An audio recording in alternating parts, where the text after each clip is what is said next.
Patricia Melvin is a painter based in New York City. What is it about New York that inspires you?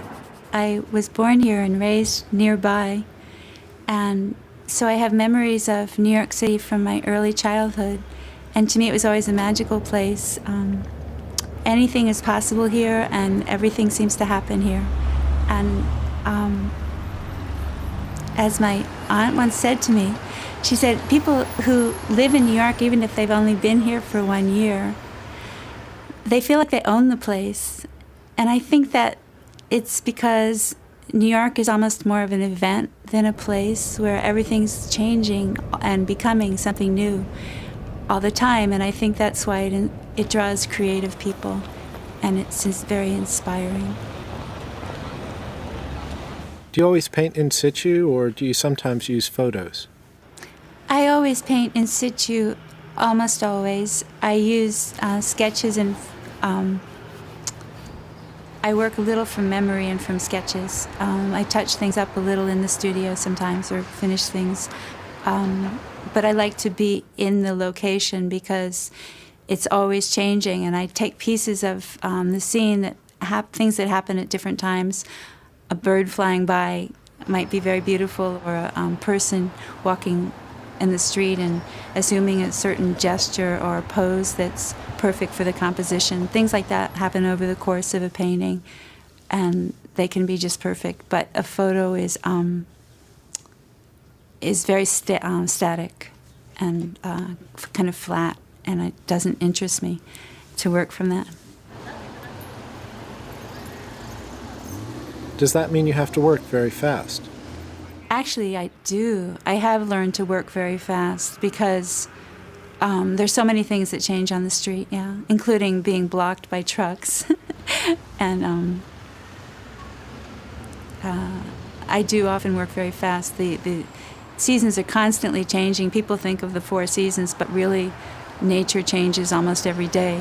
And so if I started painting at one point, it's hard to finish it later in a different season or later on in the same season. What techniques do you use? I use the traditional technique. I use oil paint and brushes and canvas. How long does it normally take you to finish a painting from start to finish? Every painting is different. They can take a few hours or a few years. I've worked on some paintings for years and years.